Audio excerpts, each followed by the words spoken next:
So good morning and welcome everyone to the grand finale of IELTS Debate Speak to Shine from IDP Education and Debate for All Vietnam.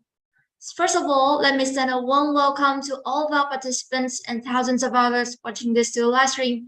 My name is Harlan and it's an honor for me to be here with you all today. And before we get into the details, I just want to announce that the grand finale of IELTS Debate Speak to Shine is currently being live streamed on both IDP fan page and YouTube.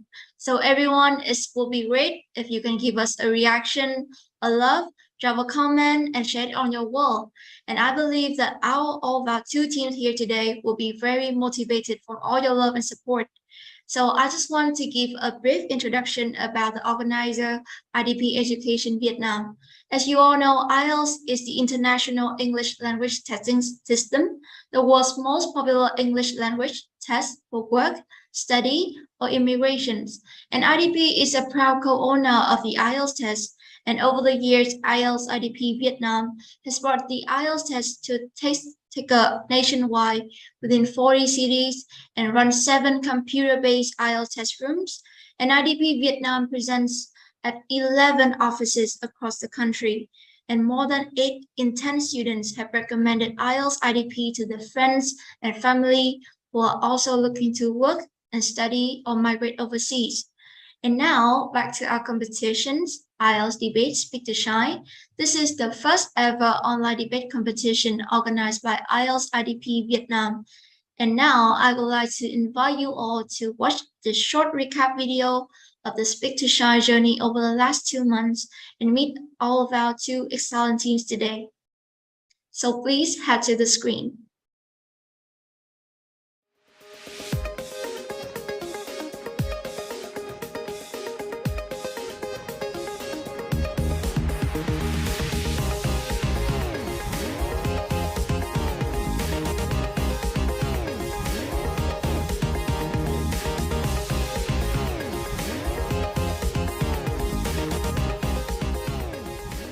Xin chào tất cả mọi người, em tên là Hoàng Anh Minh, hiện tại em là học sinh lớp 11 ở trường Trung học phổ thông chuyên Hà Nội Amsterdam.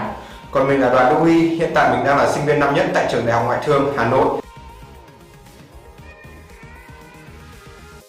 Đối với cả bản thân em thì em nghĩ là vòng sơ khảo là một vòng thi khá là thú vị, bởi vì vòng thi này đã cung cấp cho tận 3 chủ đề mà bạn em có thể lựa chọn. Và vấn đề đầu tiên bọn em gặp phải là liệu lựa chọn chủ đề nào để phù hợp với thế mạnh của cả 3 thành viên.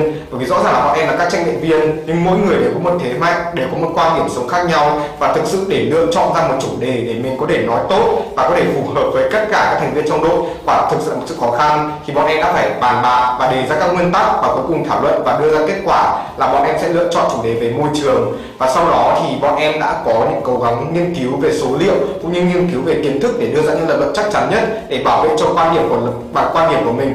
Và em nghĩ đây cũng là một quá trình khá là thú vị, bởi vì bọn em trong vòng sơ khảo bọn em đã bảo vệ một cái phe mà mọi người nghe thì có vẻ là hơi đi ngược với cả quan điểm của sống thông thường một tí, nhưng mà sau đó là sau khi nghiên cứu và sau khi tìm hiểu thì bọn em phát hiện ra là hóa ra thế giới thực sự rất là rộng lớn hơn rất là nhiều, và thực sự những cái gì chúng tưởng là đúng chưa chắc đã là đúng, và chúng ta cần phải tìm hiểu sâu hơn vào các sắc thái và những sự thật của cuộc sống để có thể hiểu được rằng thế thì hóa ra đây mới là phương án tốt nhất để bảo vệ môi trường. Và bọn em nghĩ rằng là cuộc thi vòng sơ khảo đã đem đến cho bọn em một trải nghiệm vô cùng quý báu cũng như rất nhiều kiến thức và kỹ năng bổ ích. Thì đầu tiên cảm nghĩ của em đó chính là hồi hộp, bởi vì đây là một cuộc thi rất là lớn, và khi mà bọn em gọi là đứng trên sân khấu lớn như này thì bọn em sẽ phải vượt qua rất nhiều áp lực và những cái thử thách của bản thân. Tiếp theo thì có lẽ chắc là tự hào, bởi vì bọn em đã đi cùng nhau qua 2 vòng thi, cả vòng sơ loại và vòng debate từ top 8 đến top 4 qua 2 trận đấu. Cuối cùng thì em nghĩ là đó là sự gắn kết đồng đội, bởi vì bọn em cũng đã làm việc với nhau, và qua đó nhờ tinh thần đồng đội cao thì bọn em nghĩ là bọn em có thể tự tin hơn trong trận đấu sắp tới. Lost stars but never lost.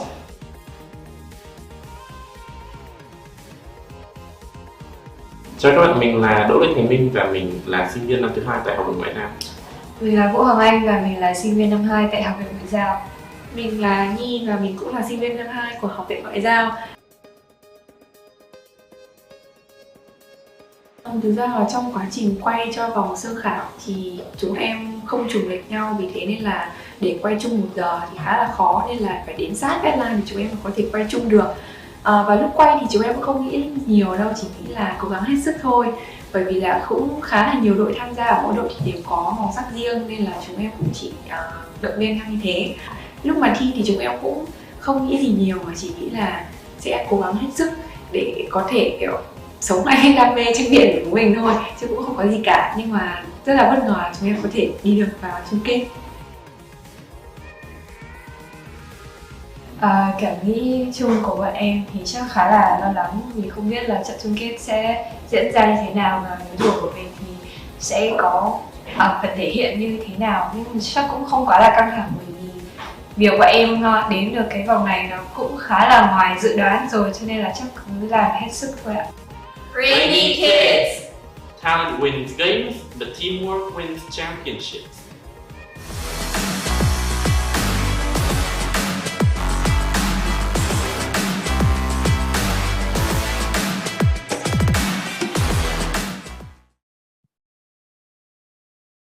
Yes, so what a journey, right? So after 2 months throughout the competition, we have seen a lot of contestants full of courage, great English skills, and growing as people. And it's our hope that after the competition, the students can still go on that road and inspire others. And of course, we are at the grand finale, right? So we need to have judges. And ladies and gentlemen, let's welcome our first judge and also the representative of IDP Education. Let's welcome Ms. Xuân Lê, Head of IELTS Operations at IDP Education.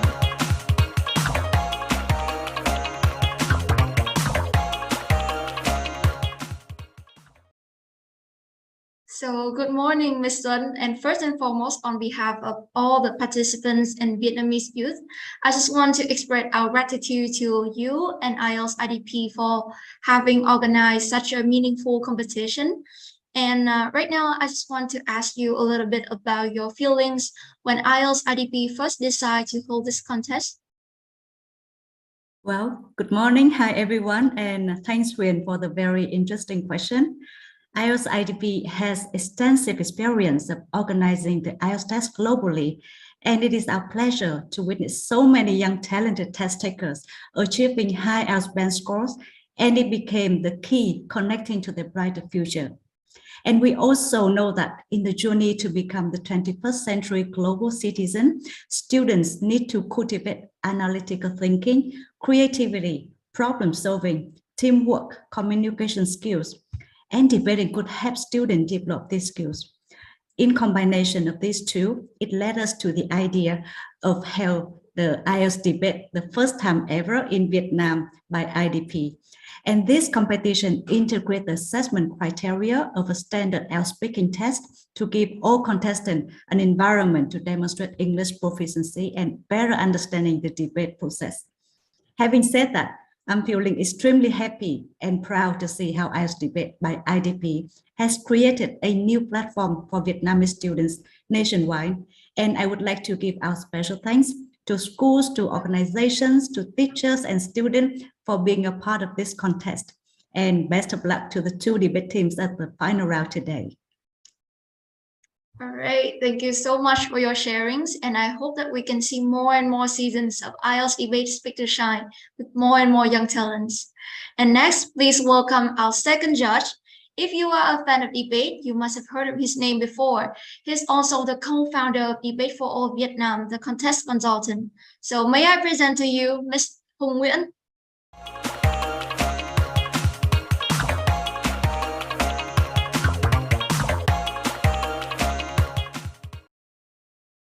Yes, so good morning, Mr. Hùng, and I've had the opportunity to work with you in an event before, and today I'm very happy to see you again.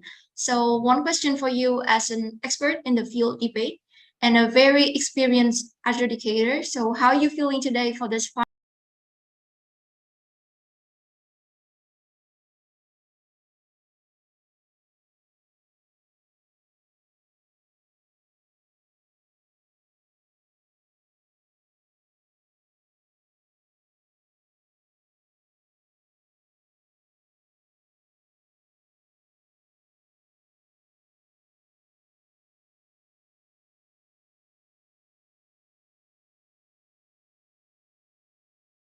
your linguistic ability to present your ideas effectively.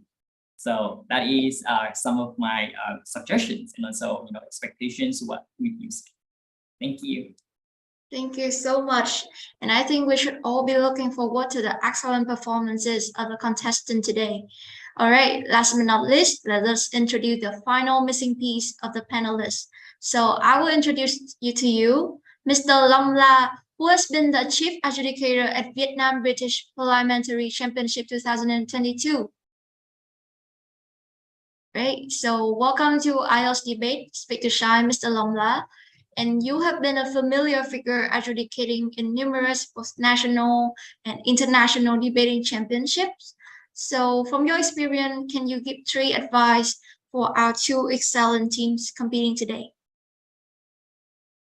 Hi everyone, I'm Zano, and it's such a great honor for me to have a chance to sit in here today and to be a part of the grand final. First of all, I would like to say congratulations to both teams for your amazing journey, and as a result, you are here. Congratulations. So I hope that we will have a high quality debate, and according to my experience, we already know that there are 3 criteria of judgment in World School debate format. So my advices for both teams today also depend on those factors. So first one, content. The grand final motion is an advanced type motion debate. This is a regret. So both teams just make sure that you will fulfill the burdens and the requirements of the motion and to make sure that you will debate on the right way. Secondly, the style. Although we have an online grand final, right? But judges will still take into consideration some factors like your voice, your eye contact, your hand use in order to evaluate your style. So please deliver speeches with an appropriate manner. And last but not least, strategy. Remember to interact with your opponent by giving and receiving PY. At the same time, don't forget to support your teammates and enhance the connection between 3 members of your team. Good luck. Thank you, everyone. Yes, thank you so much, Mr. Long. And I believe that these tips are not only useful for our contestant, but also to all the viewers watching right now. And again, I would like to invite the panelists on stage, Miss Xuân Lê, Mr. Hùng Nguyễn, and Mr. Long La. And this is our 3 judges. And yes, so we are going to the grand finale. And once again, thank you all for being here with us today, spending time on this Sunday morning, right? All right, so we'll wait a little bit more. And Mr. Hùng, can you just share some of your feelings as someone who have followed the whole process? So do you want to share anything like your memories with the 2 teams here today? Yeah. Yes, definitely. Thank you for that, for allowing me to have another opportunity to share my thoughts and feeling with these 2 teams. I think this competition is a special occasion with me. As I stated before in my previous speech, the first time I saw IELTS and debates being, kind of like an factors and a catalyst that help each other in order to work with students.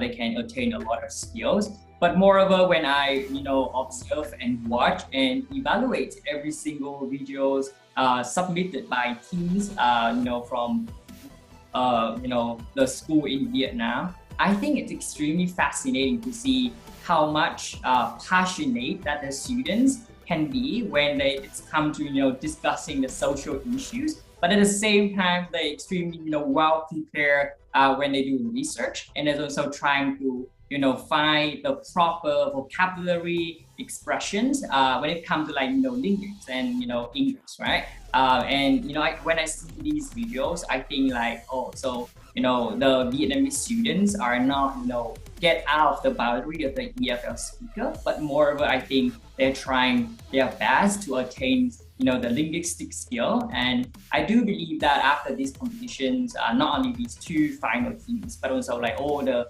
60 team or 123 teams to join the competition from the first place, they will have a lot of experience, lessons, and advice from the judges and from IELTS IDP or Vietnam. They can apply directly to their education and study. So that's some of my thoughts. Thank you. Thank you so much. And there's one more question that I also want to ask the judge here today. Mr. Longla, I know that you have been the break adjudicator in many championships before. So right now we are coming to another grand finale. So do you want to share anything about your past experience adjudicating, or what are some the common mistakes that the participant always have during a grand finale? Yeah, sure. I have been participated in Vietnam debate community for about 5 years, and this is definitely a great opportunity in my life when I can meet the seniors in Vietnam debate community and can contribute more for the debate. And I believe that the youngster in Vietnam today, they develop so well and enhance the debate skill as with all the best. And I believe that with all opportunity, with all the new resources you can gain in the debate today, I hope for the best quality debate, and good luck both teams. And I hope that you will try your best to get the best result. Thank you. Yes, so thank you so much. And we have met our 3 judges, and they are the one who will decide who will be the winner for this grand finale. So the 2 teams, please don't be nervous. You have got a lot of wishes today, and I hope you will be doing well. And once again, thank you all judges for spending time with us here today. All right, so while we'll wait a little bit more, I think we should meet the 2 teams, right? So first we will welcome to the IELTS Debate Speak to Shine Grand Finale, Team Renegades with Vũ Hoàng Anh, Đỗ Lê Thành Minh, and Phan Nguyễn Quỳnh Nhi. Good morning, guys. Yes, so we have seen you here. So Team Renegades, so how are you feeling today? So how have you prepared for this grand finale? Can we hear from one of you? I think we have Vũ Hoàng Anh here. So can you share with us a bit? So we have prepared for this grand finale, I think that quite well. So I hope that we would do well in this debate, and we are feeling excited for what to come. Yes, thank you. Just another small question. So do you have anything that you think is the secret weapon of your team that only your team has? Well, I think it is trust, because we have been teammates for a really long time, and actually we really don't care about the result of this debate today. It's more about like enjoying our times together, and I think it will help with our mentality when we actually enter the debate. Yes, right, thank you. I think that's a good strategy, right? Not really intense about today's match, right? So that's Team Renegades. And now competing directly with them for the championship is Team Lost Stars with Đoàn Đức Huy, Hoàng Anh Minh, and Lưu Trí Anh. So good morning, Team Lost Stars. So how are you feeling today again? And are you confident that you will win this match? Hoàng Anh Minh, please. Hello, I have great feelings today.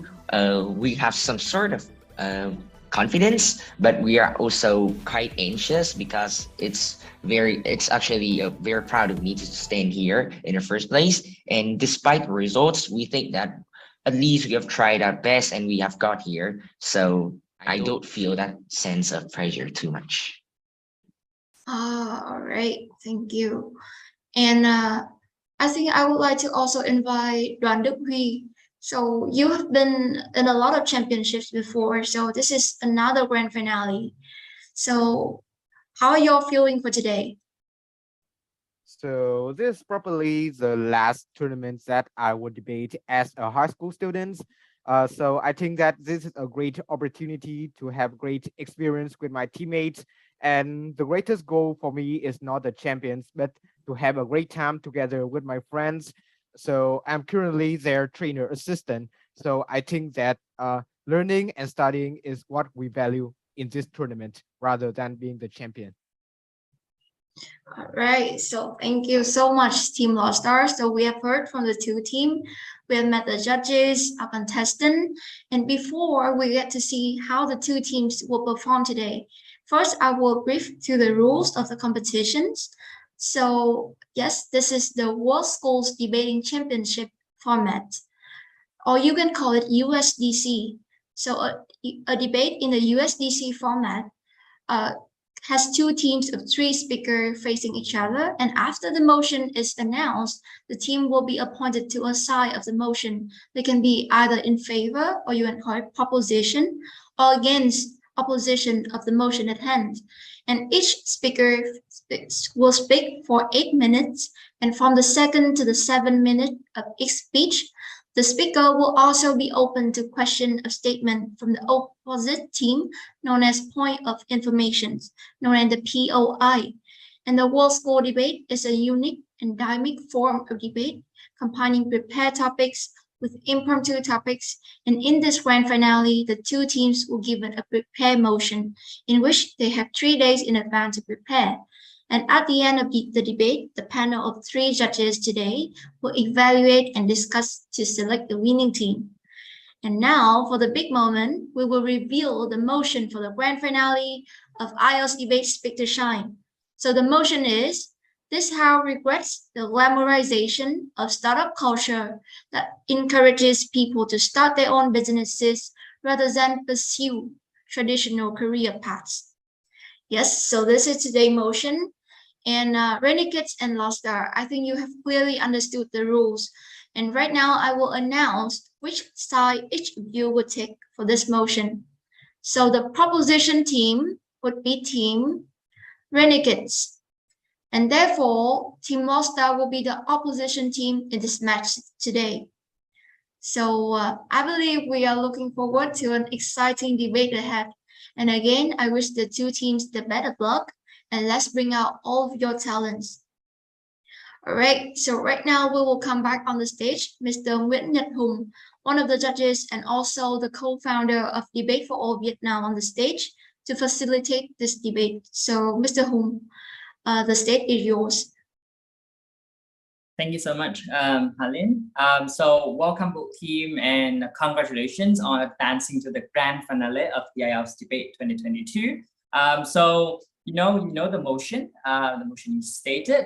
So I would like to call upon the first speakers of both teams to start the debate.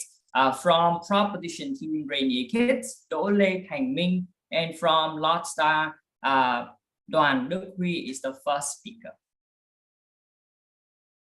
To begin the debate, I would like to invite the first speaker of the propositions, Đỗ Lê Thành Minh, to open the case for propositions. Here.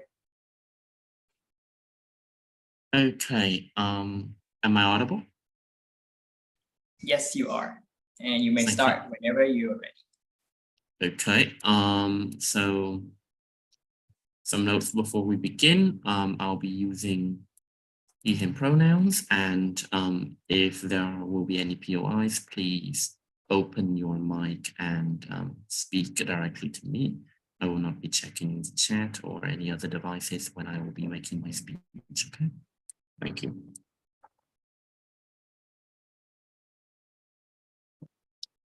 Right.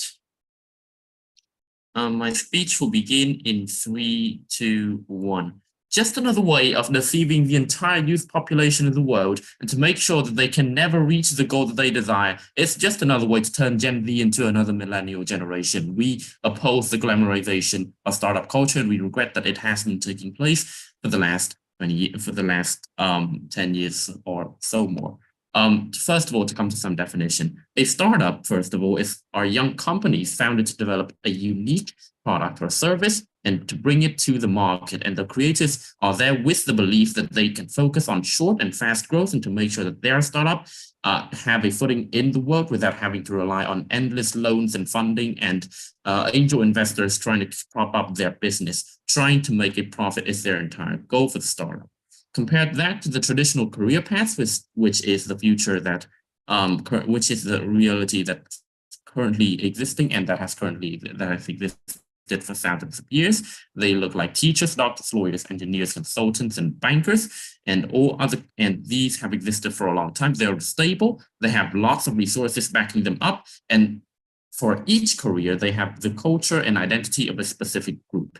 In the context of the modern world, we believe that it is mostly that the glamorization is currently mostly affecting developing countries. And the glamorization looks like the portrayal of startup as desirable, bringing high reward, and is representative of youth. That people will prop up things like you can retire at 40, you can become the next Bill Gates, you can be your own boss. So a lot of these people who become startup, who try to get startups of their own, they are dropouts from high schools, from universities, and they are influenced by social media, TV influencers, and even stressed on in business schools, so they have an extreme popularity in everywhere in society. And these looks like people circulating successful startup stories and legends. They hype up startups to an immense degree, and this creates a lot of harm, as we will explain later. The portrayal here looks like you can be your own boss. You can change the world with an idea and you can make lots of money.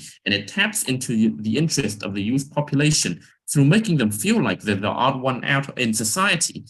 They can get a gateway from the currently seemingly boring, uninteresting, and lack of motivation that comes with a traditional career. And thirdly, they can get the autonomy. They can be their own boss and they can control their own destiny, which absolutely are the three things that within the youth mentality they are interested in the most. And intentionally or not, the media will try to cover ugly aspects of startup cultures and try to highlight successful stories, as is the case in real life, when everything is about how a startup is currently booming, how young people can make a change in the world just by making a startup. And there's no motivation to stop glamorizing because it hurts the benefit of the media and it gets people away from watching them. And even if the failure is shown, they do so through a very tinted lens, as in you fail fast, you fail early, and you fail often, and the benefit that you get from there is experience. I believe this is completely unnatural, and we will explain that further in our arguments. And the people who are affected by the hype will be largely ill-informed about the reality of startups. And note that the motivation that they start up with, it's not necessarily from their free will. If we create this glamorization, it is affected by the glamorization. For the people who are already passionate on both sides of the world, we believe that they will create startups of their own, and we believe this is inconsequential. For the people who are not really passionate, they won't have the stamina, they won't have the motivation to look up the research and to bear with all of the negative consequences of just creating a startup and how it would look like for them. And when they face failure and when they face disasters in their lives, it will only become worse and worse for them when they don't have the motivation. We believe this is a specific and unique harm on opposition. I'll take the POI. Your analysis is uncomparative. As you said, traditional career paths exist for thousands of years and parents often coerce their children into this path. Why is this an informed and consensual choice? We don't believe that being informed and being consensual is consequential on both sides. We are not putting the argument that they're not being informed, that it's not a consensual choice. We're making the case that traditional career path is better for the vast majority of people, and that glamorization is infinitely worse, and that we would even prefer the coercive choice the parents are putting on these children compared to the coercive choice that the media is putting on the children in the other side of the world. On the stakeholders, we believe that we have stressed that before. As to our stance, we believe the startups themselves are not necessarily bad, but we are against its glamorization. And so our counterfactual would look like something that we have an even split in the media, in the public portrayal of positive and negative sides of startups. And so we're discouraging those with without a genuine motive. Well, we're also giving awareness to those really passionate and those really wanting to start up and make their own place in the world. And to prove that our stance is correct, we bring you three arguments. First of all, the glamorization has exclusive harms on individuals. We believe that it harms the economy. It will prove why our counterfactual is the better one for youth people to follow. First of all, we'll establish why the people in the opposition side are easier to fail. They lack a realistic understanding of what startup requires because of the media influence, and the fact that the glamorization intentionally hides ugly aspects of startup culture, such as the stress, the immense challenges posed by the business, posed by the market, posed by everyone around them when the startup is not doing as well as they thought, and they will make ill-informed decisions, and they will continue on that fallacy until their entire future breaks down. The education system cannot educate them enough on this ground. The education system only focuses much more on traditional careers, which is the path that most governments want them to go into. And lastly, it requires a long-term commitment and consecutive failures before success. And the dropout rates from these businesses, from these startups, are going to be higher as well. So they will be dropping out from both school and their businesses even before the age of 25. As for the startup culture, we believe that it is newly established and it brings great uncertainty with the mass competition, and it is created even more when startup culture is glamorized and more companies enter the market. We believe that the people in this culture are inexperienced. They have a low market share. They don't have the budget. They don't have the staff, and they don't have the business environment that welcomes them. And lastly, they require a very high initial monetary capital. And all the startups that have been succeeding have succeeded with a huge amount of money. And so as for young people in this current world, very competitive world, they will find it very hard to find angel investors, and they'll have to resort to big loans from banks or from families, friends, or companies. The likelihood of failing on their, as we have proven through all of these layers above, is exceptionally high, and they don't have any job security by dropping out of university, by not completing their education appropriately, and by not following the career path that has been designated by the education system. We believe that banks and loan companies have an implicit interest in persuading people to go into this path, and the glamorization will be making them believe that they have the ability to pay back, and if they refuse to take loans, well, they're going to fail anyways. Either way, it's a very high chance of failure, and it's a waste of time. And once you have borrowed a lot of money, you'll have to try to work to gain the money back to pay the loan, and it will be very hard. And the fact that they don't have the education that's required, and they will be starting again from square one when they return, it's the pressure to gain back, and we believe that this is not appropriate. Further elaborations will be delivered by our second speaker, so I'm very proud to propose. All right, we thank the first speaker from Trau Petitions for the speech. And now to continue the debate, I would like to invite the first speaker of the oppositions to open the case for oppositions. Okay, am I audible? Yes, you are, and you may start whenever you're ready. Okay, so a few notes before starting my speech.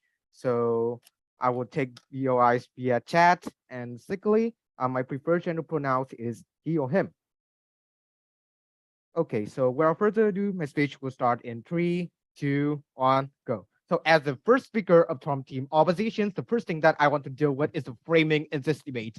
So firstly, note that the original goal of this glamorization is a pushback for a dominant norm in the society, which indicates that the only way toward happiness and stability is through traditional jobs.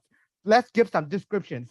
Firstly, those norms look like getting in university is so important to have a stable income, or obedience and adherence are the key to survive when you grow up. And as well, our parents are trying to coerce their children into the traditional jobs. So we believe that, okay, so with existence of the dominant norm, ordinary people on both sides who have a good progress in the university or a traditional workplace, they are unlikely to be affected by the glamorizations in the first place. But let's engage with the framing coming from team propositions. So the dominant norms has two meanings. Firstly, it makes the counterfactual coming from team propositions ineffective because there's a dominant norm. If you do not give other dominant norm, then if you depict both sides, it is unlikely to convey the meaning that startup should be encouraged. But secondly, we believe that so there are passionate people, they are affected by this norm, they are hindered, which I will elaborate later on the case. So the proposition side cannot just ignore the passionate people. But who are the stakeholders that are likely to be affected in this debate that we are trying to protect? They are the ones who struggle in traditional pathway. They are struggle in the university.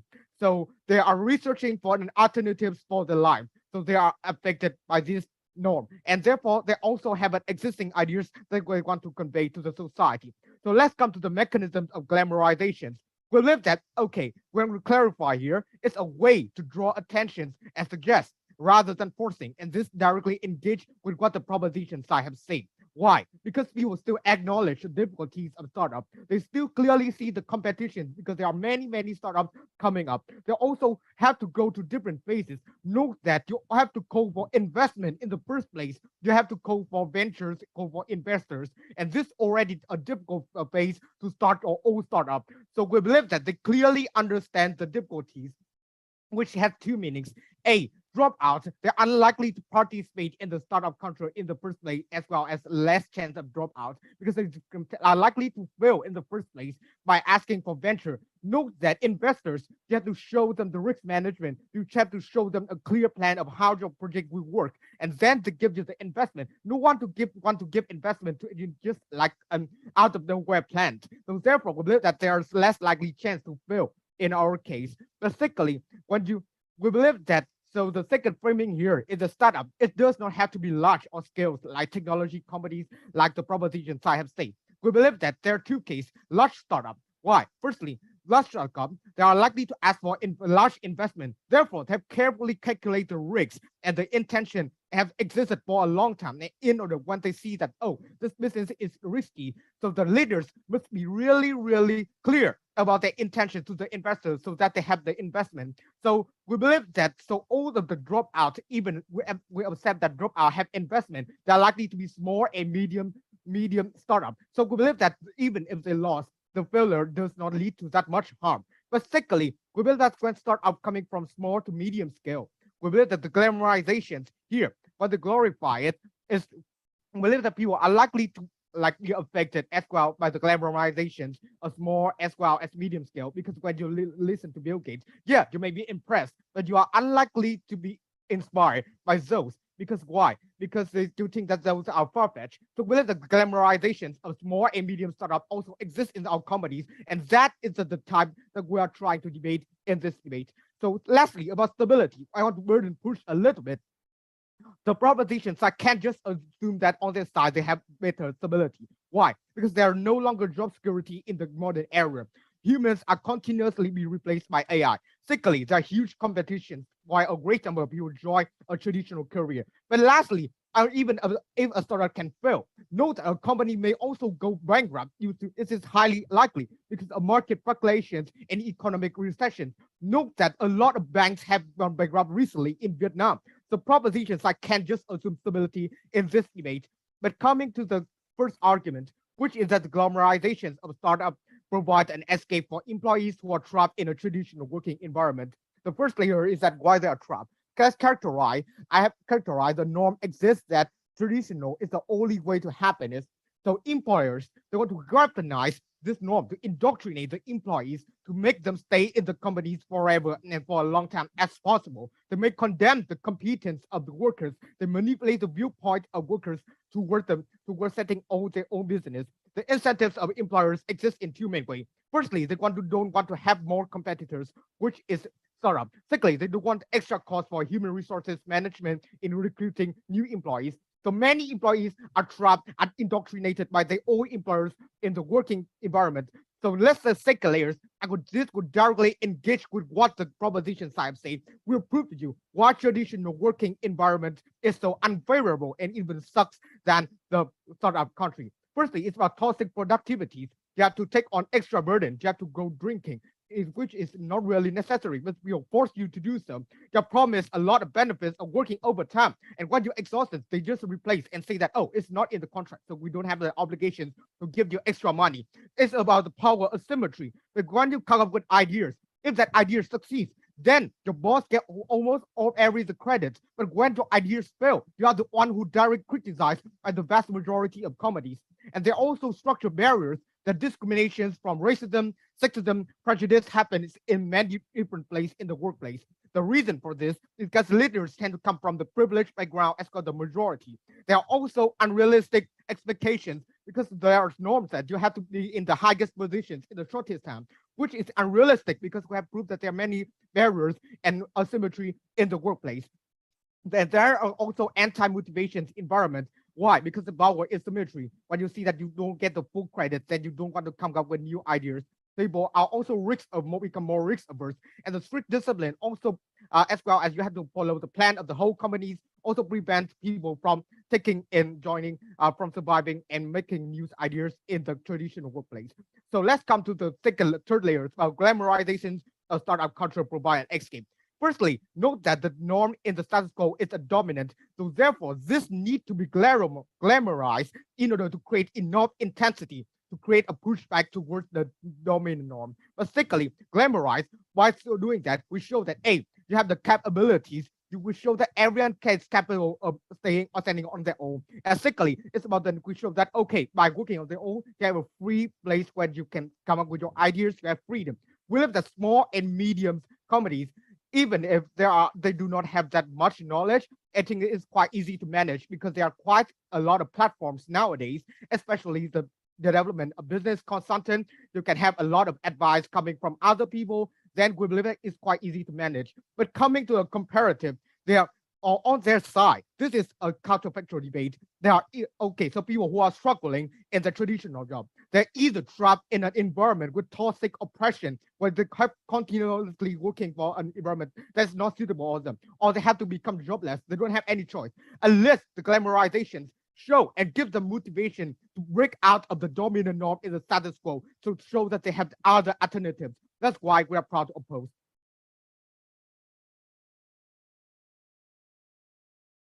Right, we thank the first speaker of the opposition for the speech, and that's wrap up the first speeches of both teams. And now we would like to call upon the second speakers of both teams. From the proposition Rainy Kids, Vũ Hoàng Anh, and from opposition North Star, Hoàng Anh Minh.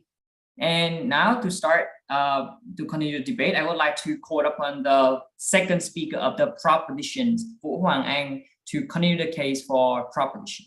Here.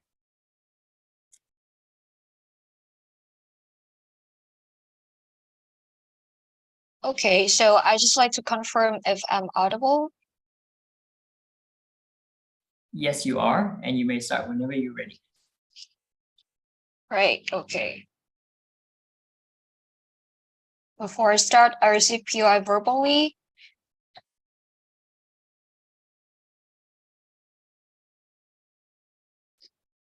Okay. My speech will start in 3, 2, 1. You're not helping these students by providing them with another alternative. You're pushing them further down into another new cage with new requirements, new expectations, and new figures for them to follow. I don't think that they're the case of opposition will work in today's debate. 3 main rebuttals in my speech. Firstly, on information. Well, they barely said actually, how can information be improved in their side of the house, given that we already provided you multiple mechanisms how this information and this company and this parties such as the media do not have the incentive and the motivation in actually providing you with information that are not biased, but moreover, they will have the incentive to keep you engaged in their story, to keep you engaged in the culture, startup culture, which means that the information that you get, even if in this glamorization, if you go on the internet, is not likely to be truthful and it's more likely to be biased, right? Because it will harm their benefit if they do otherwise. And moreover, you have pressure from your friends in order to like join this culture as fast as possible, because it's glamorized as something very like lucrative, and you have to join it as soon as possible, right? So more next, I will talk about the failures, right? They talk about how, you know, failure is hardly because, you know, startup have different phases, and you have to go through these phases before your startup actually launch, right? You have to like pitching, talk about your intentions with the investor. But this is not really rebutting our case, because we talked to you about exactly because investment is hard, and like as young investors, they have no experiences, and they have hardly like have any like other.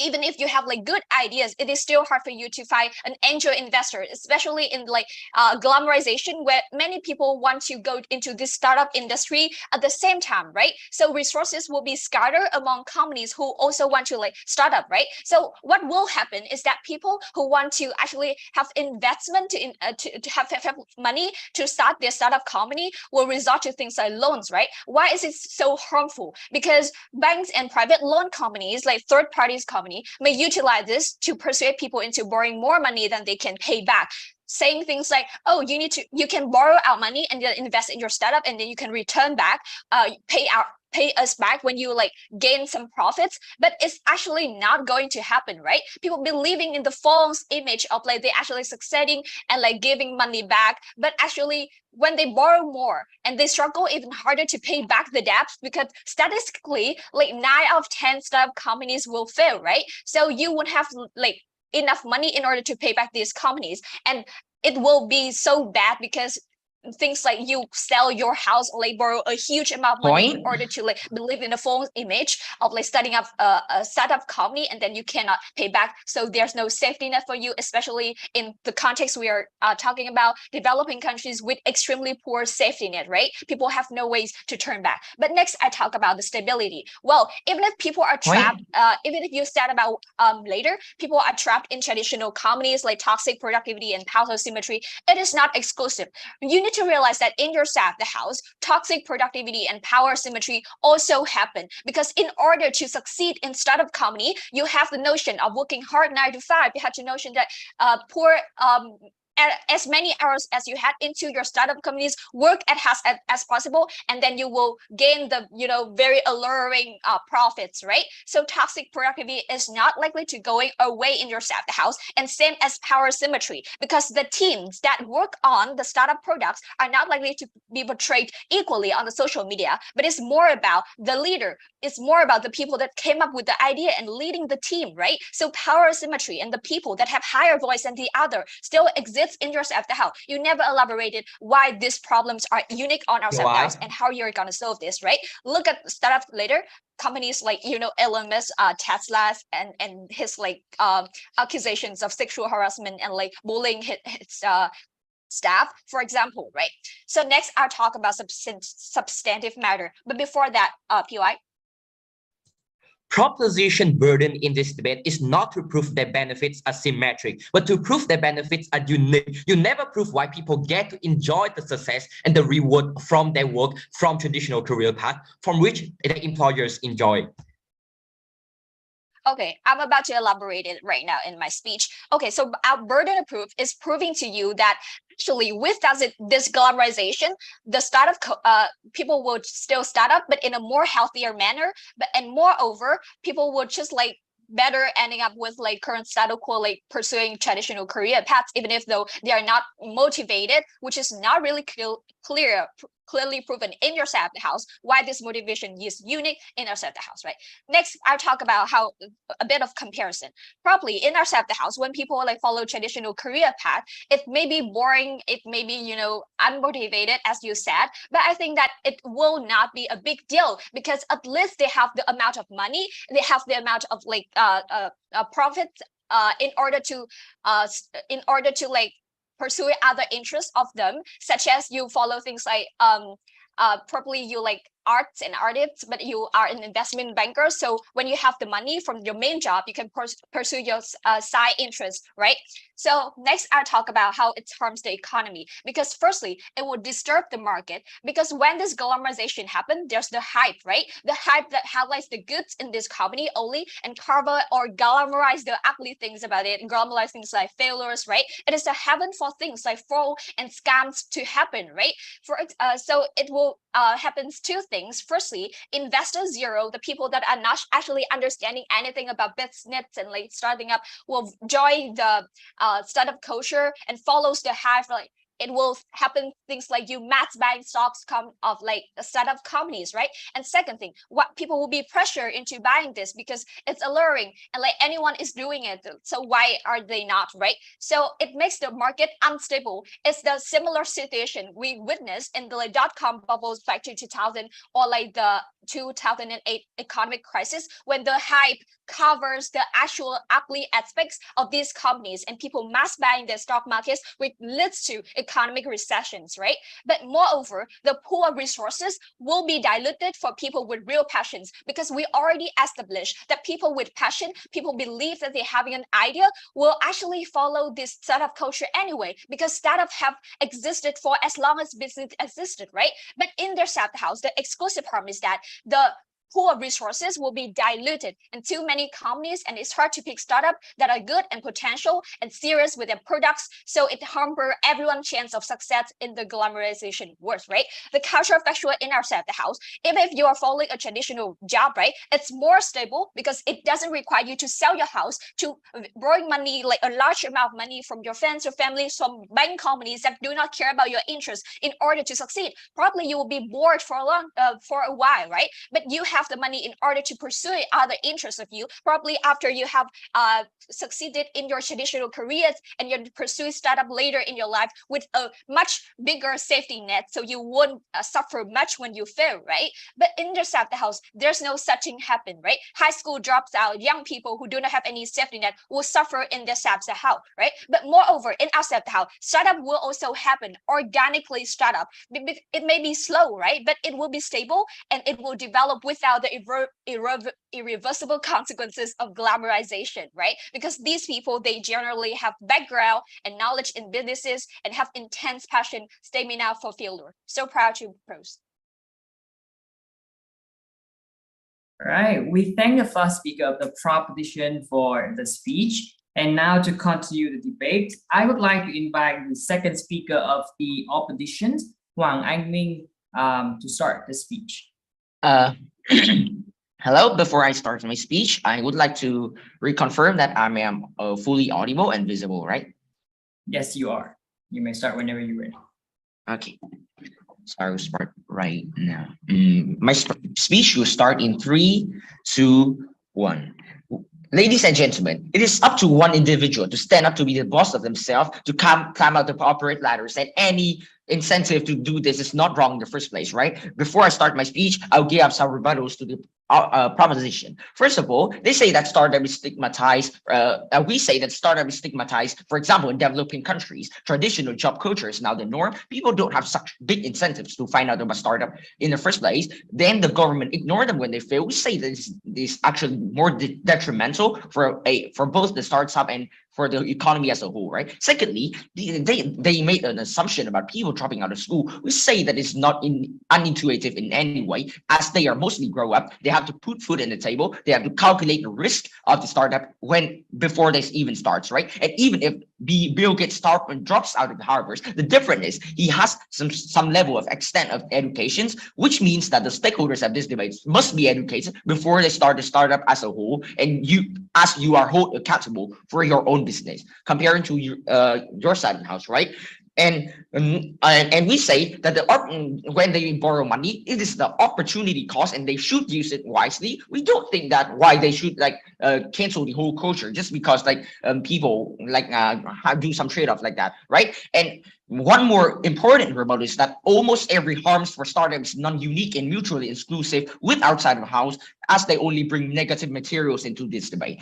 Okay, so some more layers of rebuttal. They go to school but no job. Then they cannot cannot put money on the table, no good feelings is stressful, and the glorification of stars is the only way for them to escape the reality that people who push you to follow the traditional jobs, which are based on their race, their genders, their age, and what others perceive you to be. And the moment when the absence of glorification, therefore there's no new testing, no new ideas will put up on the table, and they don't even dare to create the innovations in the first place. Note that successful models only come from unique and brilliant ideas, and if they don't dare to start these in the first place, there will be no and much less successful on your side of the house, right? And thirdly, we say the harm to secure is not the reason to do it, since on your side of the house, the job is only easy when the job is easy itself. In that case, other people can still do it since there are a number of demand, but a lot of the supplies. We say that competition is very stiff, and on your side of the house, a good paying job is hard as starting a business, which means that we mitigate the point of your side on the marginal income, right? People start, and we say that people only start a startup when sufficient skills are same, because like you cannot afford for all of your loss, right? Therefore, I will prove to you why it will ground step for social movements, right?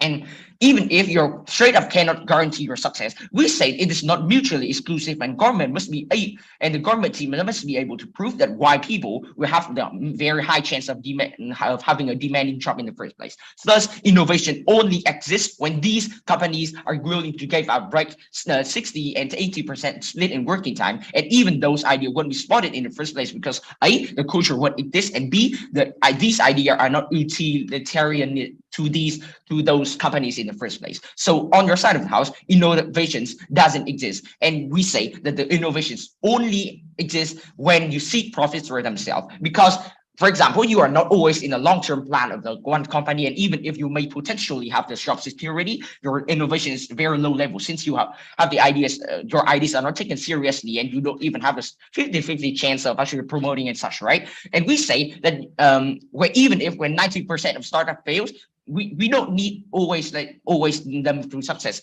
Well, I'll prove you why the effort in the first place to produce agency and groups which are otherwise trapped in the market creates more space for people to get out of the corporate ladder and workplace, right? Comparatively, talking on outside of the house, especially the super talented people, when the workforce derives them from research positions and universities, the rat race to administrative positions is cutthroat, and even more cutthroat because there isn't the same turnover. On outside of the house, the glamorization itself provides room more comparatively to encourage gender-based and wage gap within the workplace itself, right?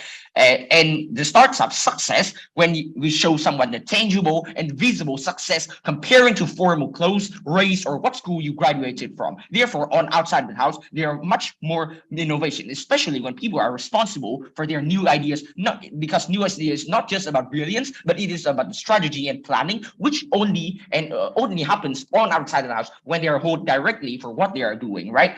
And we say that on outside of the house, you have less incentive to spend 30 minutes or 1 hour of your work to surf Facebook, because that is 30 minutes or 1 hour of minutes of your life, of your own business, the money that you have to pay back to the bank or whatever, right? So it is hard to feel that way when you are guaranteed a paycheck and don't even have to do that long work, as long as you can push the burden onto someone else. Onto the second claim on why there would be the glamorization later on results in social movement and gender equality. Note that the current status quo is that individuals who have the kind of capitals are given throughout the historic inaccuracies of the merit system that exists for a long time, that is oppressing, and this is a massive push back for that people who are currently shut out of those kind of these careers past understanding, right? And we say that some women, even though they are talented, some women, even though they are much potentially become a boss, but there's an existing pay wage gap because that career itself is male dominant. We say that only on our side of the house when these women stand up for themselves, then they can be their own boss, which later on can come back to the community. They can create more space, more jobs for the other women to break out of the vicious cycle, to break out of the gender norms and etc. Right? We say that notice that we don't need to tell you that everyone's going to be the next Google. there will be a massive number of niche corporations and individuals able to corner that is not as profitable, and the people that went to Harvard would ever invest in those kind of companies when we get the people to understand that they can cover a corner of the market which has been ignored probably because of the rich on their side of the house. At the end of the day, what we bring to this debate, two big impacts, right? More motivations only happens when there are more people joining the culture. Only happens when the startup sticks directly to your identity and your financial status. And we have created a more flexible environment for all people to develop themselves.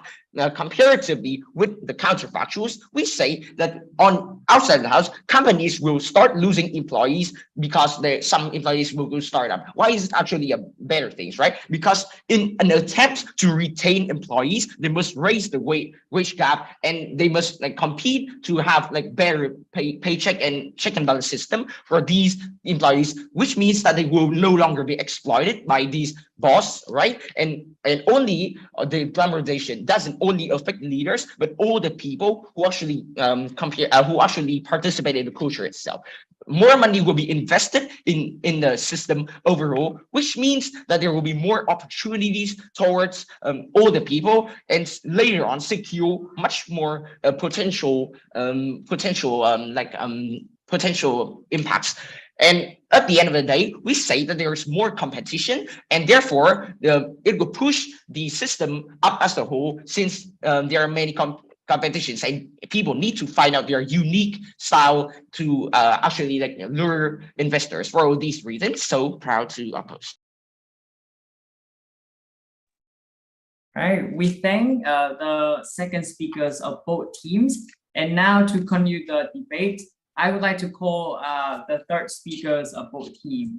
From opposition team Rainy Kids, Phan Nguyễn Quỳnh Nhi, and from opposition team Lot Stars, Liu Chi-anh.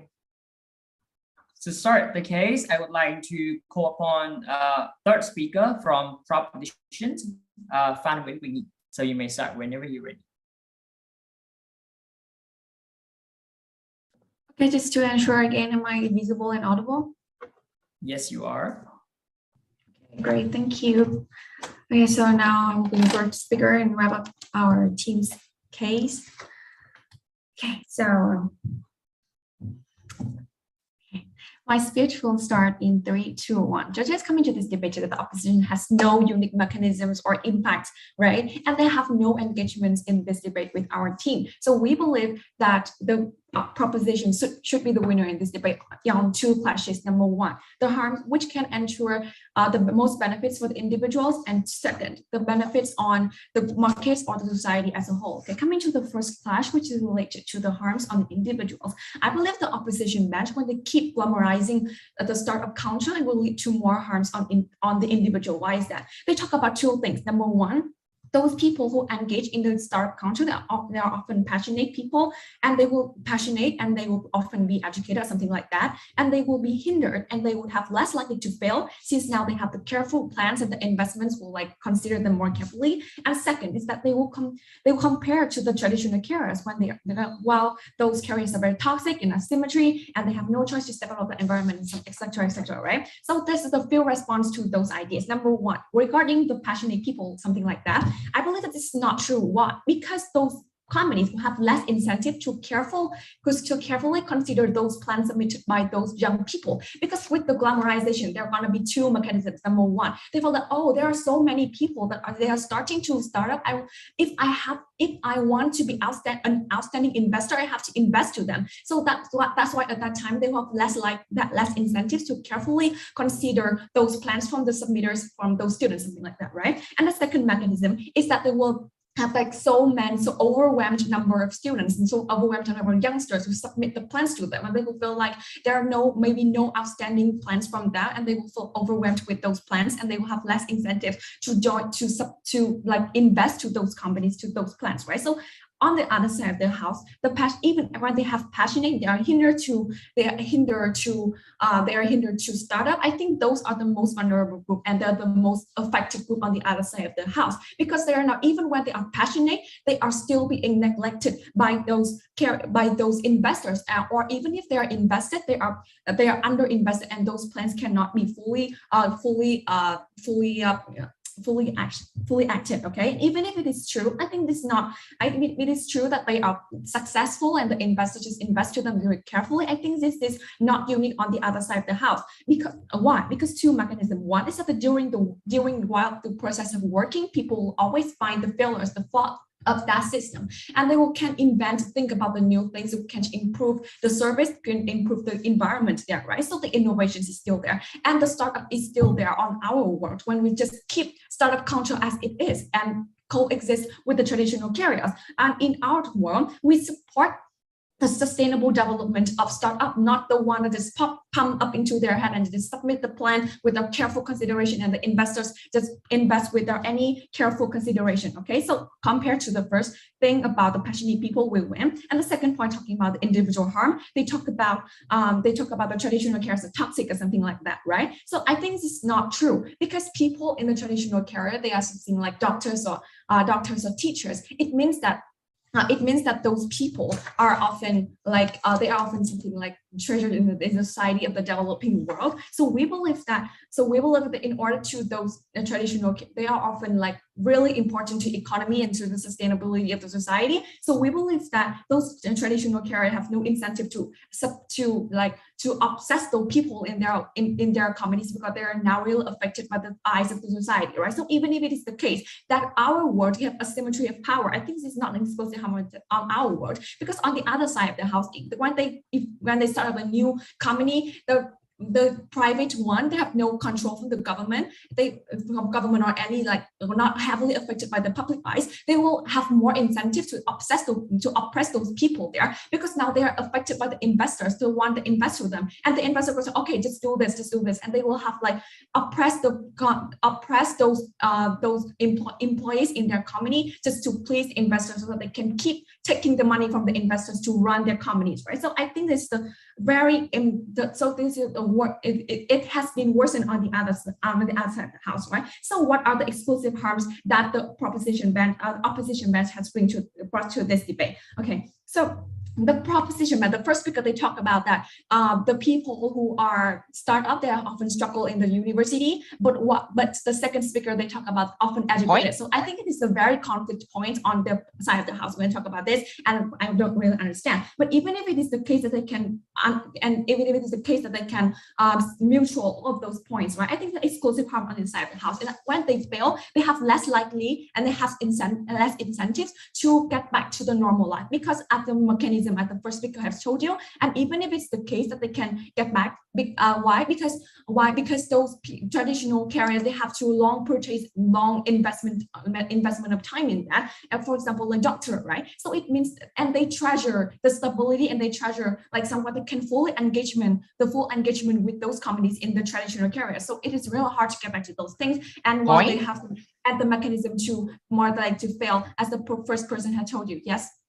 At the end of the day, you haven't proved how can people on your side of the house have such a sustainable job, and it is widely, since the applicants are a lot and job pools are small.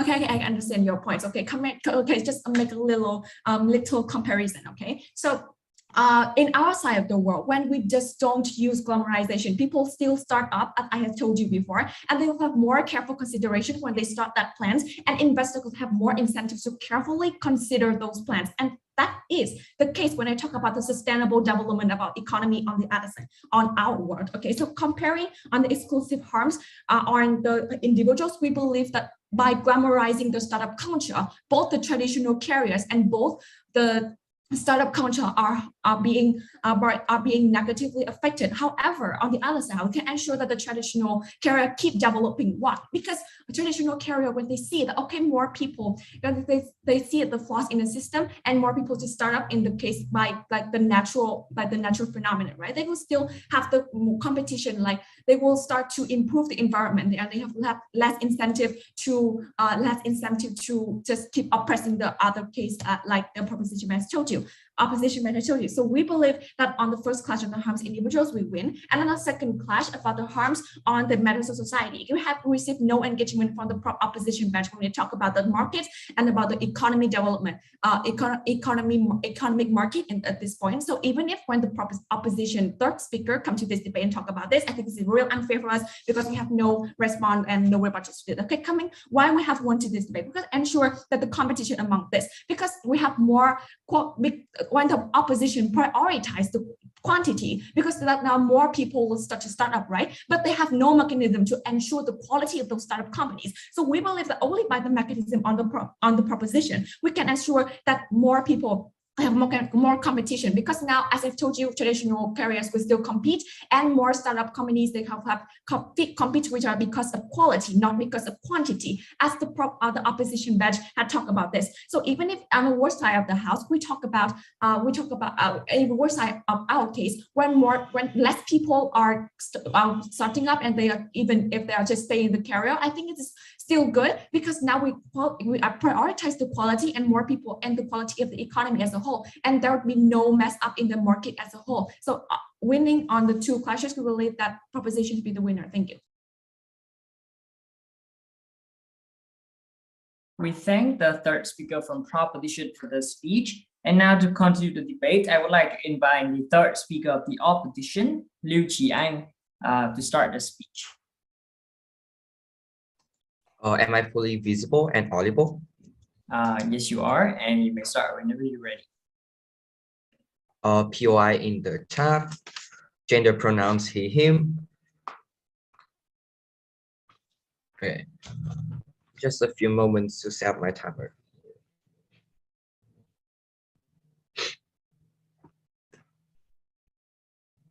Okay, great. I will start my speech in 3, 2,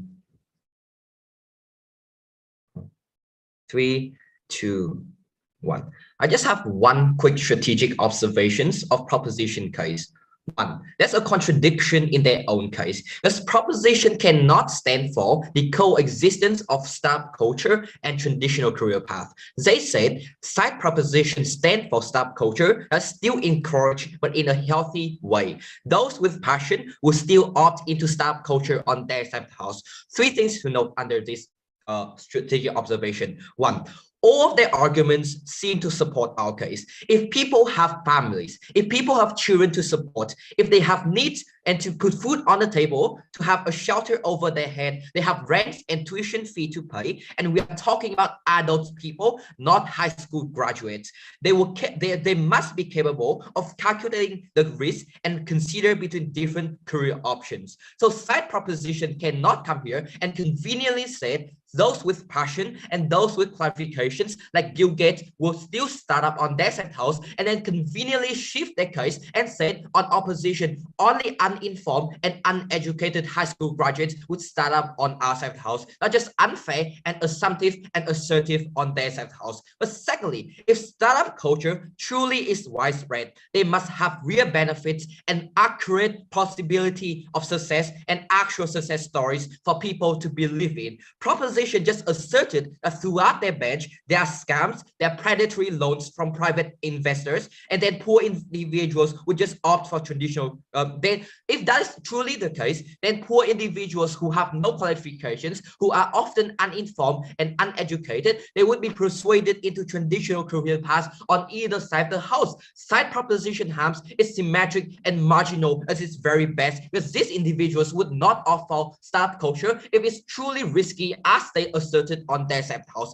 But thirdly, we can also co-opt their narrative about healthy startup. Proposition give no actual analysis on why healthy healthy encouragement of startup is uniquely beneficial on their safe house. They just asserted that startup on our safe house is just scam, predatory, and risky without any actual mechanization. As we said, the only reason why we can have healthy startup encouragement and celebration is through the glamorization for people to believe in, for people to have interest in the very first place. Because if you pay close attention to the rhetoric that proposition is on their safe house, traditional career paths are overwhelmingly the dominant norm on their safe house. If that is the case, then startup culture must be stigmatized, startup culture must be discouraged on their safe house, and as we already said, all of their harms are symmetric and even worse on their safe house. The moment there's less regulation from the government, the moment there's a lot more predatory private investor loans, if there's no interest and if there's no actual security for these people to opt into, on their safe house, there's a lot less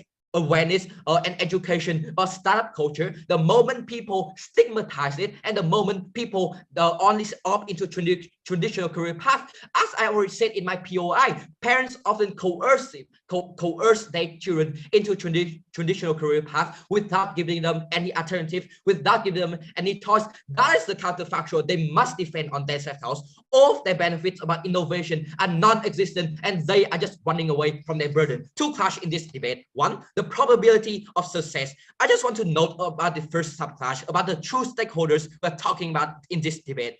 They said these are uneducated high school graduates, people without any aspirations, people without any plan at all. The deadlock breaker of this subclash is the actual definition of startup culture. They shoot themselves in the foot by saying that startup culture wants people to be successful in order to believe in startup culture in the very first place. As we flip this argument out from the first speaker, people must be educated. Startup culture actually encourage people to be more educated, to get more education, to be more aware about startup culture and the way to run and to operate a business for startup culture to be widespread and popular in the very first place. In order for them to have a very successful business, they must be informed, they must have well thought out implementation of their business, or else they would fail. And if they do fail on asset house, they would not believe in startup culture in the very first place. We flip this argument. What's the unique benefit that opposition brings in this debate? We told you the true stakeholders are the one who have been oppressed, are the one who are often discriminated, and the one who often burned out on their side of the house. These are thousands of workers working for Amazon who have been laid off after COVID-19. These are thousands of teachers underpaid without any options but to face discrimination in their workplace. These are engineers and doctors often burned out and overexploited by the hyper-capitalist systems on their side house without leaving them any choice at all. These are the true people that opposition protect on asset house. They fail to neglect this group of individuals, the most vulnerable and marginalized groups that they fail to protect. But secondly, they said about the risk of startup. I just want to note that we've actually flipped this argument by proving that the glamorization actually brings healthy and regulated business environment. Government have a lot more incentive and motivation to care and invest in these startups. Also the motivation to bail them out in financial recessions in 2008. On side proposition, I just want to flip their example about the 2008 financial crisis, because these are international and large conglomerates without government regulation and investment into small startups. Therefore, on their side house, there are still groups of vulnerable people who feel very oppressed in their workplace, offer startup culture, but on their side house, there's no mechanisms to protect and regulate this group of people who are just left defenseless against predatory loans on their side house. But thirdly, competition is hard and there's diluted resources. Note for the fact that side proposition just asserted that we have a lot of competition. But even if that's the case, it's uncomparative analysis. Let's note for the fact side propositions has a much higher burden of proof in this debate, because traditional career paths exist on either side house. So even if one fail, they can still offer traditional career path. But if they fail the traditional career path, they can never opt for other alternative. And that's the counterfactual, and that's the burden of proof that proposition must defend. They must prove why they oppose startup culture without giving them these people any choice at all. But as we said, many people are often discriminated and restricted from career opportunity on the basis of their race, of their gender, of arbitrary factors that they have no control or mandate whatsoever. And the job supply is also very restrictive on that house, especially after many corporations and business laid off their employees after COVID-19 pandemic. These people are left without any options, without any jobs on their side of the house. Where's the option for them to opt out of traditional career path? The unique benefit and the unique tipping point in this debate is not about the actual weighing between the success probability between traditional path and subculture. That's not the comparative in this debate. The delta is actually how we give them choice, we give them self-agency. So even if there's a likely equal chance of failing or failure on either side house, the unique benefit and the way we win this debate over them is how we give them self-agency about the way they run their business or the way they run their life. But note for the fact that in the final subclass, they never give any engagement to how corporations have the incentive to give better treatments to employees after employees opt for startup culture. That's a unique benefit of how corporations have more incentive to protect these individuals, to give them more benefits the moment that there's a widespread glamorization, and therefore people opt for different startup, different business, and therefore corporations like Amazon, Facebook, or Google have to protect these individuals. We have been never prouder to oppose this motion.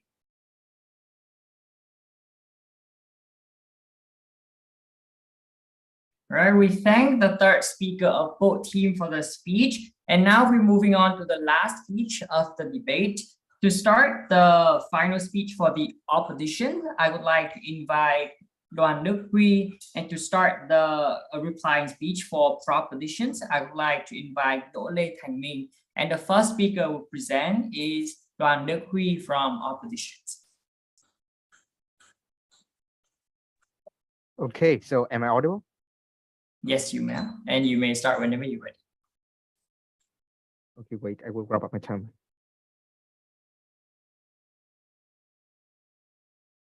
Okay, so my speech will start in 3, 2, 1, go. So we believe that the delta of this debate boils down to framing. Opposition side has brought a crucial context to this debate is that there exists in the society a dominant norm that traditional jobs are the only way to happiness and stability. This has been weaponized by many employers to keep their employees in the companies and prevent innovations.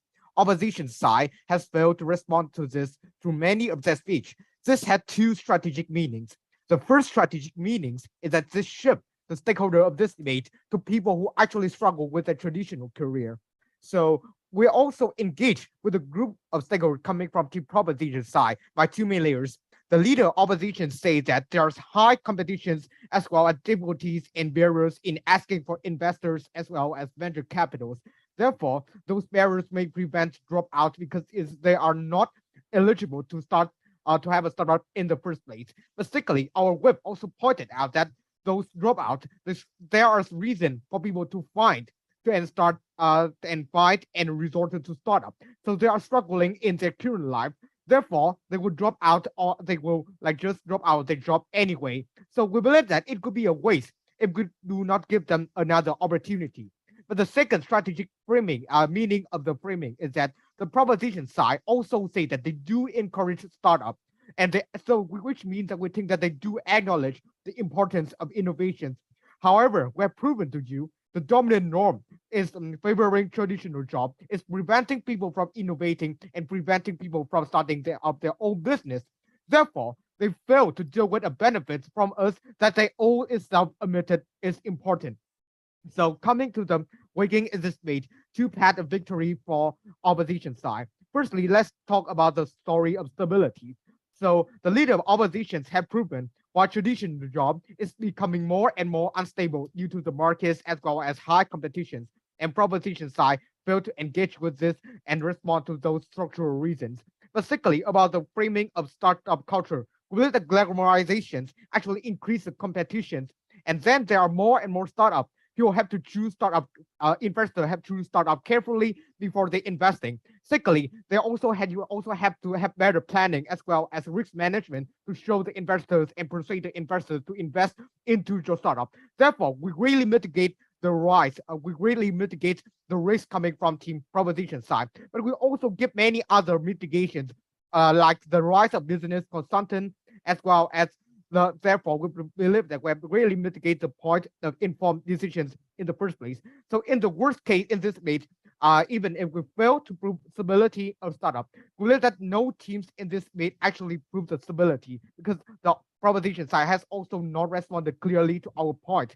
Therefore, this boils down to significant path of victory, which is an individual level.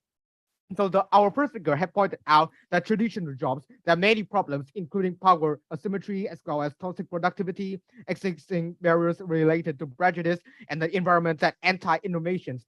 The only proof from propositions is that this may exist on both sides, but we also quite clearly pointed out here is a delta is that on our side, your efforts are symmetrical to your gain. And when you are self-employed, which is not rich on the side of coming propositions, but also work hard, but you do not receive the amount that is proportional to what you have invested. On our side, we also frame to you why people are likely to begin with small and medium startup. And we believe that's a skill to manage, which can be learned from different platforms, can be learned from business consultants. This is create a consultant and different sources. So we believe that, and we pointed out that the loss from medium as well as small business is not that large as they fail, unless they got the experience to stand up. And then we can believe that on their side, the comparative here is that we are providing the more choice than yourself, because the dominant is limiting and restricting the choice of people who are struggling in their traditional career. Proud to oppose. All right, we thank the replying speaker from our oppositions. And now, the last speech of the grand finale of the IELTS Debate Speak to Shy 2022. I would like to call upon the replying speaker from propositions, Đỗ Lê Thành Minh. Thank you. Once again, am I clear? Yes, you are, and you may start whenever you're ready. Okay, perfect. My speech will begin in 3, 2, and 1. The opposition today, ironically or unironically, sounds precisely like the constant barrage of startup glamorization, which proposition has proven to you brings nothing but harm. They brought to us 3 incredibly poor errors of judgment. First of all, on their hypocrisy.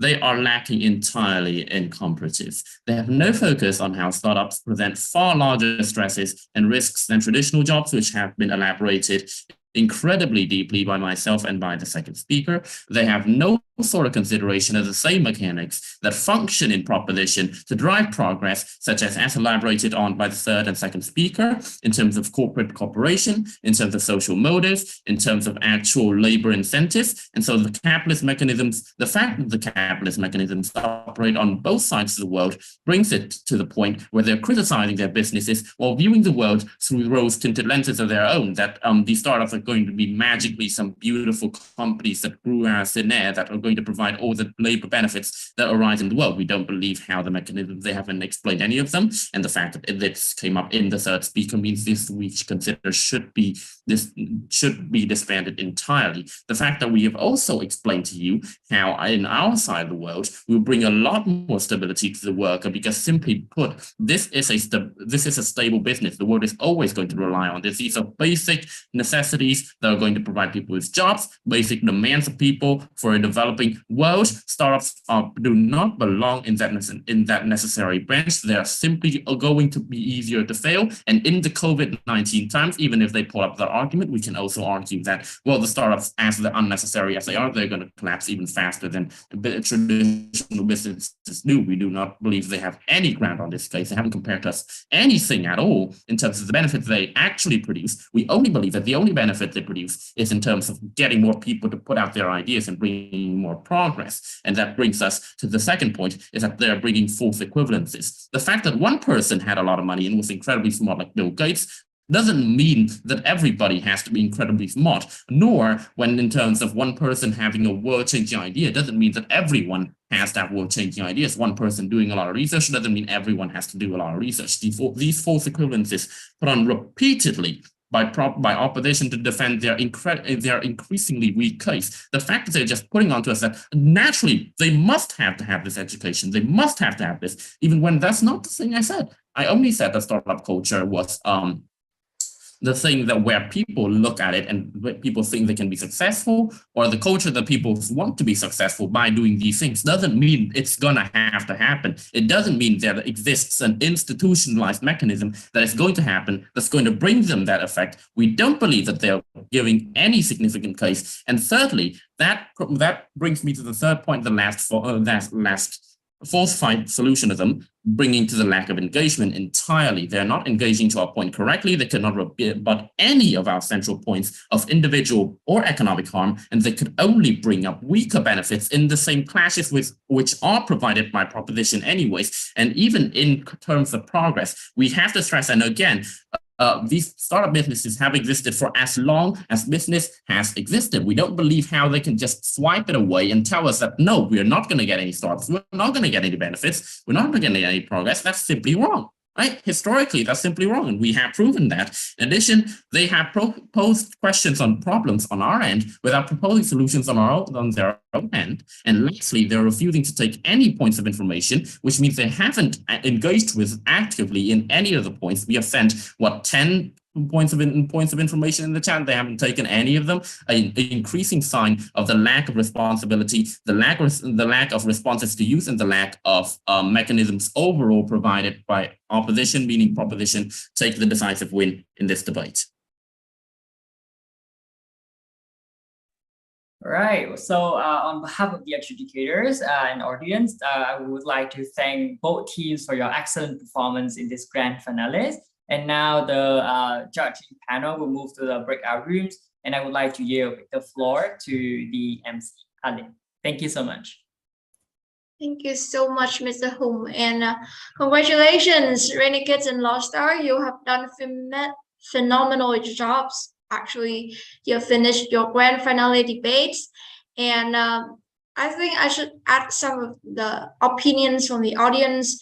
If you feel the two teams have done great, please express a lot of love or drop some comments and to congratulate them. And actually right now the judges have been to a breakout room to discuss the result. And I believe this is a very intense discussion. All right. So while we are waiting for the result, the organizers, we have prepared a little fun game for you, the audience. And this mini games will consist of multiple choice questions. And we, IDP, have prepared a lot of gifts for you. So while we are waiting for the results, the organizer, yes. So this is the mini games, and the winners are those who come up with a question in the shortest amount of time. All right. So the speed is what counts. So all right. So without further ado, we'll move on to the first questions. Yes. So the first question is very easy. So what does IELTS stand for? Answer A is International English Language Testing System. Answer B is International English Language Test System. Now, answer C is International English Language Testing School. And answer D is International English Language Testing System. Oh, all right. So we got multiple answers right here. Nam said it's B and Hồng Anh said it's A. All right, so the correct answer is A. Actually, IELTS is International English Language Testing System. All right, congratulations. Next, we'll move on to the answer question number 2. This is an easy two. All right, so how old must candidates be to take the IELTS test? Is it from 12 years old, 16 years old, 18 years old? Or answer D, you can take the examination at any age. All right, so I see a lot of answers right here. So the correct answer is D. Congratulations to Linh Nguyễn. Right? Thank you so much, and we'll move on to the third question. All right, so we are moving very fast. All right, so when was the IELTS test created and published for the first time? Answer A is 1989, answer B is 1990, answer C is 1991, and answer D is 1999. Right, so Oh my gosh, Hồng Anh. Nguyễn Hồng Anh is performing really well. That's right. That's answer A is the correct answer. IELTS test was created at 1989. Great. So congratulations. You have 2 correct answers, right? Question number 4. Next, please. So what days of the week is the computer-based IELTS exam held? So remember, it's the computer-based, right? So answer A is Saturday and Sunday.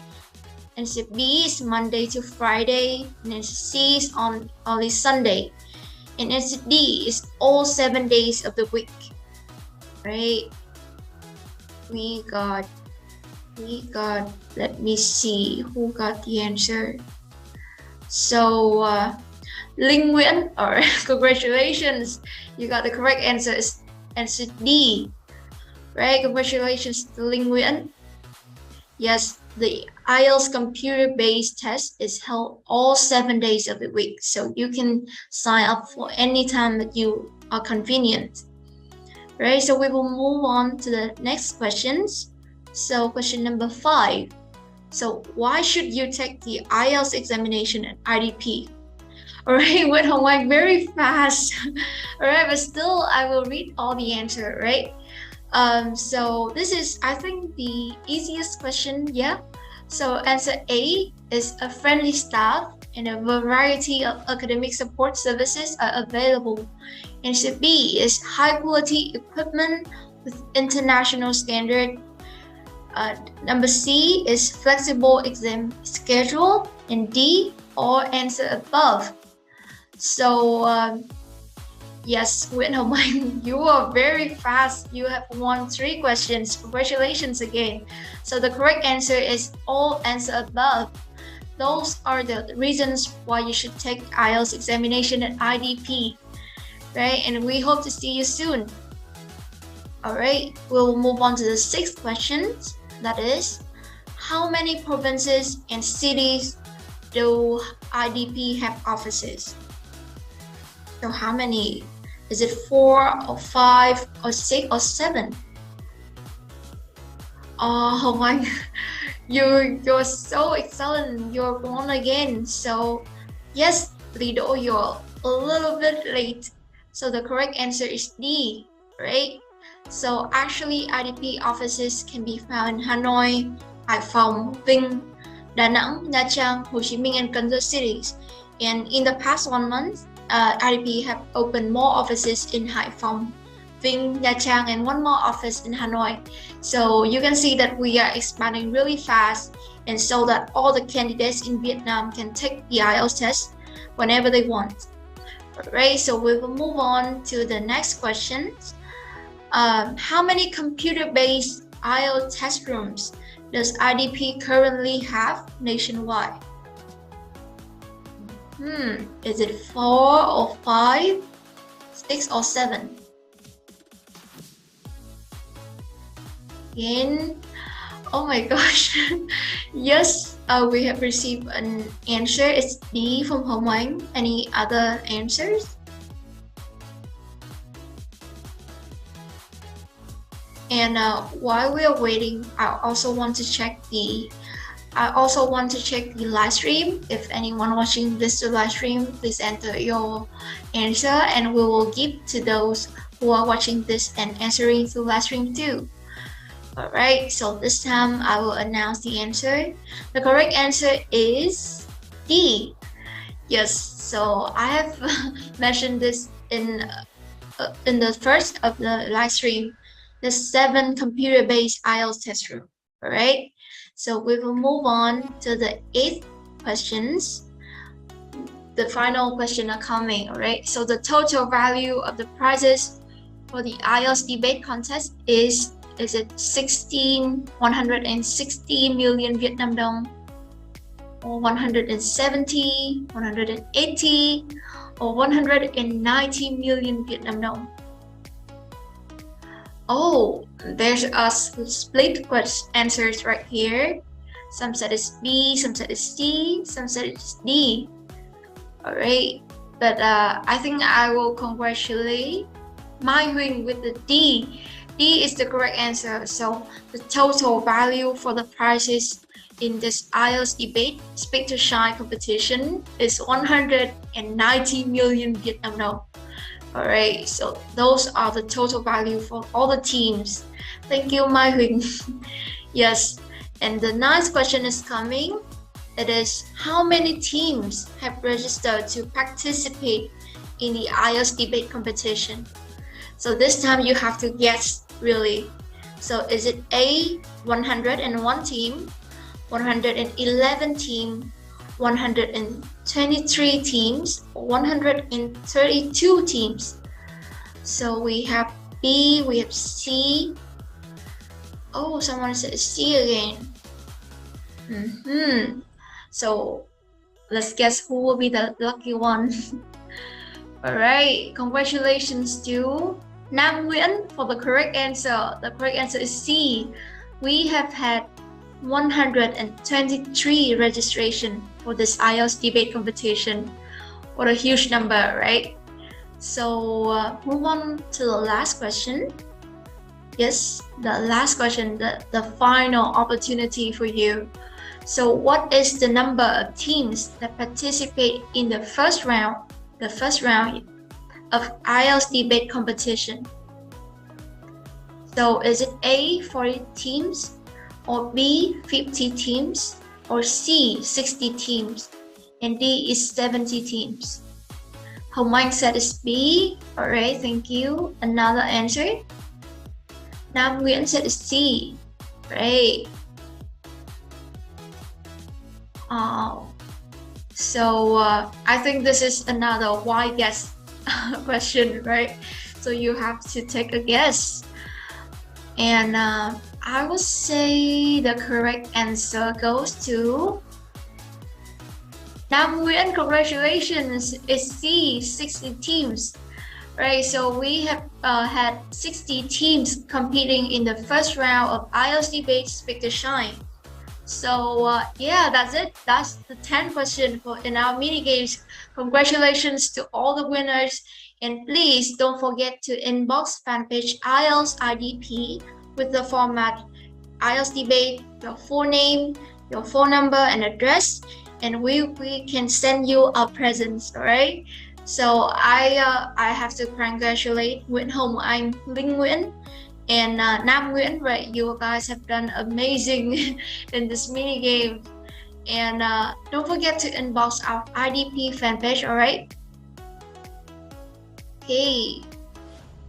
Can the organizers, can you move back to the first slides so that they can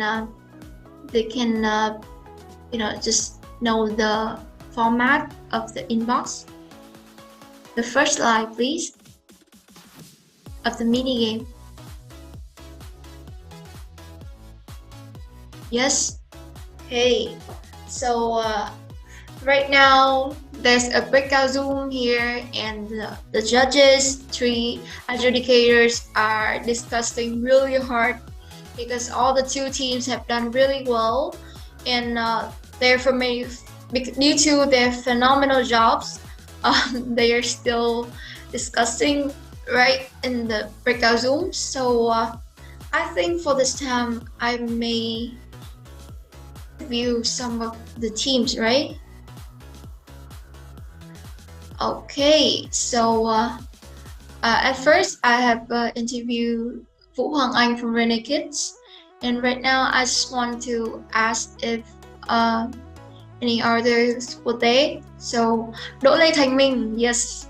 So how do you think about your performance? Are you fully satisfied? Okay.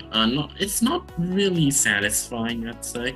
Like, there were some flaws here and there. I had to cut off some bits of content. Generally, I took too long on some answers, and it wasn't the perfect job, I'd say. Like, I lacked a lot of comparatives, and overall, in the end, I didn't compare the 2 worlds that well. But I think I did a good enough job to set up ground and make sure the team had a chance of winning. So it's a decent enough job. Actually, I think we all observing you and observing the two team, and I just feel like, with all respect, I can never do it like you guys, with all this pressure and all the debatings. Yes. So good luck to Rainy Kids, and I hope to see you with the champions. Alright, so about Lost Stars, we have Đoàn Đức Huy, Hoàng Anh Minh, and Lưu Trí Anh, right? So Hoàng Anh Minh, do you have anything to say after finishing your talk? Yes. Very first of all, I think this is a very fun debate overall. And secondly, I think that my team has performed well. Everything has according to what we have prepared before. And so far, I guess that we have nothing to lose. We just hope for the best and prepare for the worst. All right. I think there's not any the worst, right? So anyway, either of you will be the winner, the champions, or the runner-ups. So, and either of you will receive an enormous prize from IDP Education Vietnam. And Đoàn Đức Huy, can I ask you a little bit, because I've seen you in the debaters before, and I really appreciate and really impressed with your performance. So, do you have any feelings when you first received this motion? So I think that this motion is a little bit quite tough, like Mr. Zalong have said, is a regret motion. So I think that is a tough motion. But I think that the tougher the motion is, the greater the debate is. We all have really seen an intensive debate where both teams try to give out their best argument. And I think that I really appreciate this motion, because it's a great opportunity to learn from the opponent, as well as a great chance to reflect upon yourself. Yes, all right, thank you, All Stars. And that's also what I'm so impressed when observing the two teams, because in addition to their performance, their phenomenal, the amazing performances, they also have a great attitude. So Rainy Kids with the attitude that they are here to learn, to enjoy with the friends, and Lost Stars, they also very enjoy like finding out more about the motion and discussing. So I think that's the great mentality, and that's what we are expect the contestant to have. And even after the competition, we can continue to get on this road and inspire others. So I just see another phase, another beautiful phase that I just want to have a little bit discussion. So Rainy Kids, Phan, oh my God, I don't see clearly your name. So you're Phan Quỳnh Nhi, right? Yes. So can you share with us a little bit your emotions after receiving the motions and right now propose this motion? Okay, so when I received the motion, as Adipri has said, this motion is really tough because it is a regret motion. So it's really hard for us to compare in just about 8 minutes. And when I finish my speech, as well as my team has finished their performance, I think I have nothing to lose because we have tried our best. And we just here just to enjoy the moment. So yeah, it's a little bit nervous. Okay. Yes, enjoy the moment, right? And I think another question, because I think all the teams here, you guys also have experience in others debating championships, right? So how is this experience at Debate to Shine, Speak to Shine, different from other experience? Yep. Can Quỳnh Nhi answer this? Sorry, my internet connection is unstable, so can you speak that again? Yes. So I just want to ask if how do you feel about the Speak to Shine journey? Is it any different from other previous championship that you have took part in? I think this competition is kind of special because we don't compete with each other since the start, but we just send a video and then just we just come in, and then we use a video, submit a video, and then we just send it to the organizers for them to just double check. And while I get into the grand final or like the quarterfinal, something like that, I felt like usually when I get to those rounds, I usually feel very nervous, very anxious. But when I get to stick to Shine of IDP, I don't have that feelings, because I think that partly is because I have my teammates and the organizers are really trying their best to help us. Yes, thank you. And we are really happy that you have had a memorable experience here at IELTS Debate Speak to Shine. Right, so actually I have received signals that the judges are still discussing, and I think they will come out with a result in a few minutes, because you know that's an intense discussion. All right, okay, welcome back, the judges. Welcome back to the main room. So I see smiling face. So all right, so let's welcome back our judges, and they will announce the comments and marks for each team. So can we first have Mr. Hùng? So what do you think about today's motion, and how have the teams done? All right, thank you, Helen. First of all, I have to say that I feel grateful for a Sunday morning to have an opportunity to observe this intense but also fascinating and impressive debate from both teams. I think that first I want for these motions to be debated by the young people of Vietnam. Some of you are from the university and some of you are in the last year of the high school, which is the perfect age for the concept that we're talking about, a startup. Maybe in the next 2 years or next year, or maybe after 2 days, some of you will be persuaded to get some loans and build your own startup. And I think that is extremely amazing for me. But talking about the debate, I think today both teams are really close to each other. You guys propose the on-point arguments for each side. You identify the core ideas and you're trying to engage with each other. Most importantly, we constantly see the elaborations and development of your case, which makes the debate more clearly and more persuasive for us to see. You understand about how startup works, you understand about how the investment works, and you're also trying to persuade it like why the young people are lying to fall into either of two options and what are the future of them might look like. So I think that makes this debate really get into the meaning and expectation of on the future even before the debate starts. So that is some of my thoughts for this debate. Thank you so much. Thank you, Ms. Hùng. Next, can we have Mr. Long La? So what do you think about the proposition team's performance? Proposition, right? Yes. Yeah, I think I'm very proud because all the advice from the very beginning before we begin this grand final, I think proposition have do very good in terms of all content strategy and also style in this debate, and all my advice they apply to the debate well. And beside that, I think all the debate technique with proposition experience in debate is also apply very practical. They engage, mitigate, and rebut the case from opposition very good. And I believe that this very close debate for me very well deserved to be the grand final debate. Thank you. Thank you so much. And lastly, can we hear from Ms. Xuân Lê?